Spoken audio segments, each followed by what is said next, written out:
5 tags, 5 stripes and 1 fun technique. Today we are weaving pink paper into our mixed media tags, plus adding stenciling, washi tape and inspiring quotes. Does this sound good to you? Then let's get started.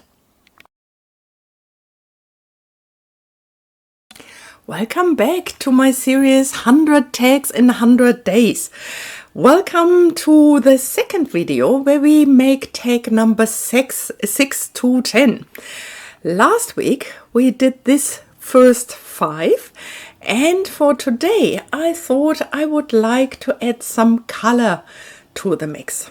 Last week we cut already tags to size, 60 small ones and 40 large ones, and today we will decorate in a different way. Back up again with coffee dyed paper, use distress oxide ink, and of course you need a cutter or your scissors to do the tags. I use this stencil to number all of my tags, but let's now start with cutting the papers. You take 5 small tags, 3 by 4 inch each, and we will vertically make 4 cuts. We will have 5 stripes. One is 1 time 1 inch wide, and then the other 4 are each half an inch wide, so that you end up with 4 vertical stripes. And then we will use 6 stripes, around 6 stripes, where we have 2 times 1 inch wide and 4 times half an inch wide. This way we have a 3 by 4 inch tab. When we continue now sorting the stripes in order to get this woven effect, we need to have with each of the tabs 1 different stripe from each color.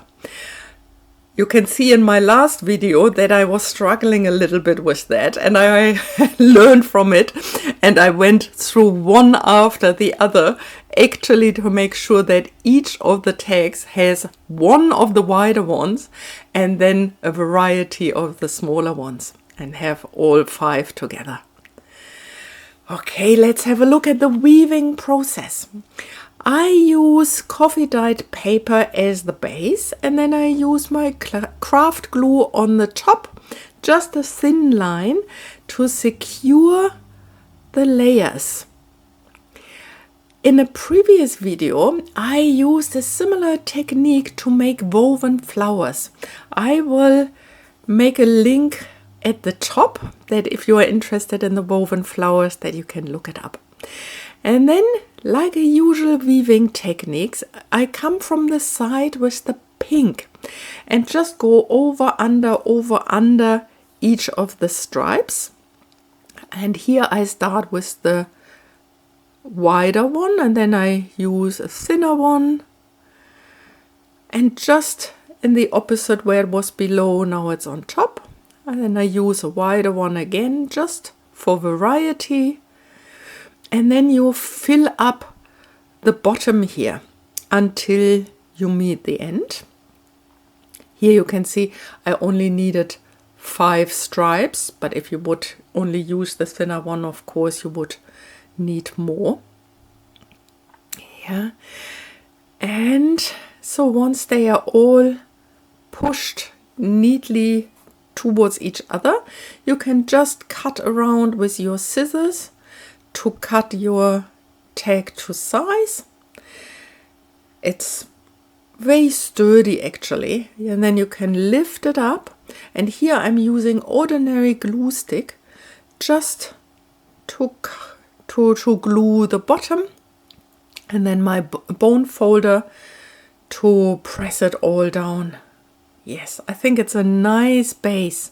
It's a really lovely base. I will go later around the edges with sewing, but if you don't, you need to make sure that you are gluing down all the loose ends. Okay, let's do another one. Like again, just a thin line of craft glue at the top, and then you can combine the different colors any way you like. Even the thin ones, the thick one, whatever you like, up to the 3 inches, the width of the tag. So you can have one after the other. And then again with the pink. What I will do with the pink stripes, while I liked the initial version with just the plain paper, this time I go around the stripe with the Distress Oxide ink because I find it is standing out a little bit more from the background. I think you even could do this with the vertical stripes. I haven't done it with these tags, but I think it would be a nice thing to do actually. It would work nicely. So these are all the finished ones. And I thought I would like to decorate them with a little bit of gesso. And I used my stencil and thought I've never done this before, but I thought I'd give it a go. And with my brush here, use the white gesso to just go over the stencil. There's a little bit of writing, some numbers, a little bit of structure. And to see how that will look like. Because the woven thing, while they are beautiful in itself, I found they are a little bit stark from the contrast, and I thought I would like to add layers. Like I love layers with my junk journaling, layers of feelings, layers of memories. Yeah, here it's a little bit thick. Like I'm not sure if I'm liking it. But maybe if I try the same technique but a little bit different, if I'm not using my brush but my finger, I might be able to make the gesso layer a little bit thinner. And maybe that works out a little bit nicer, or that the lines are a little bit more crisp. No, how surprising, it's actually the opposite. Okay, let's try something completely different. Let's try the stenciling just with the Distress Oxide ink and see how that will look like. I'm more familiar actually with doing that, so I'm pretty sure it will look nice. Let's have a look. Yep, I like that. I like that. I think I will continue with the other 3. And here they are. That's the first one. Here you can see, and here you can see this one has a little bit like algae. Here you can see the numbers and patterns on top of the woven paper. Okay, so let's see how we will continue. Let's cut the corners, punch the holes so that it is actually, or that they are actually tags. And here I used it last week already. I have this sample corner tag so that I can make all the corners in this similar style and then punch a hole in all of them. And then I noticed that one of my tags, the hole I punched is actually very, very close to the border, and I really don't like it. But then I thought, I can heal that. I can fix that. These are stabilizers for hole punch. And so I thought I am using them and I am darkening them with my Distress Oxide ink. I make them a little bit brown, like it is vintage photo. And then I'm using it on top of that hole, but I'm using it a little bit like to the side. You will see in a second what I mean. I'm not covering exactly the hole. I'm putting it exactly where I want it, then make another punch, like another hole punch. And then on the, you can't see it at all. And then on the other side, you can see that I made another hole, and I will cover it with another of these round things. And then go around the entire tag with my Distress Oxide ink just to make it stand out a little bit further. And I think it just looks nice. It finishes all up. Let's use some washi tape now to decorate the tag a little bit further. I use this black and white striped washi tape. Unfortunately, I can't tell you where I have it from. I completely forgot. It was a little shop somewhere where I found this and 2 other ones. So I unfortunately can't give it like the place where you can buy it to you. But you will have your own washi tape. I think most of us have so many washi tapes. And so I like the contrast here with the black and white, or it's not even black and white, it's black and it's a little bit see-through. I'm using my glue stick to make sure it's really securely attached, and then cut the excess. And one time on the bottom, one time on the side. And of course we can do many things. Here is a fitting one. It's also black and white or black and see-through. And we don't need to have this actually on the side. We can also put it in the middle here, make it a feature. I like it in the stripy way because the woven pattern is striped, and then to add the striped layer, I find it makes it special and interesting. And then here, that was the end of it. Okay. You also don't have to have clear edges. You can tear the washi tape, and then here I'm pushing it around to the other side, so you can even see a little bit on the side that we usually write on. And then, okay, I think I would like to have one more stripy bit. And where do I put that one? Maybe to the side.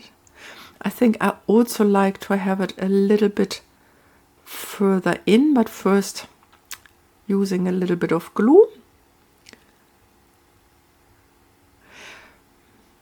Okay, yep, I think having a tiny little stripe peeking out below, I think that looks nice.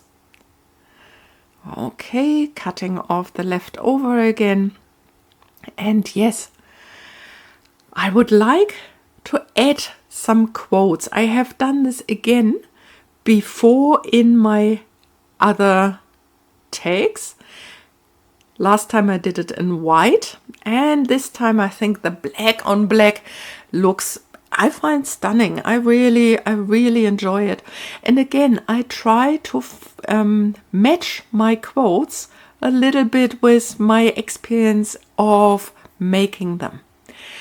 And then, like before, I'm adding the numbers. So this time I need the numbers 6 to 10. And like before, I just go through it one by one, 6, 7, 8, 9. And then for the last one here, for the 10, I just put the numbers next to each other. First I thought maybe I have 2 squares, but I decided to go with 1 square, go around with my Distress Oxide ink again, and then to see, okay, let's see where I would like to place them. I like the idea to match the 8 and the 9 with the stenciled numbers below. The 10, I think, fits nicely to the more busy background of that tag. And so let's see the 7 there, or the 6. I don't know what it is, but it feels a little bit like the 6. The 7 I find is nicer there, and the 6 over in that corner.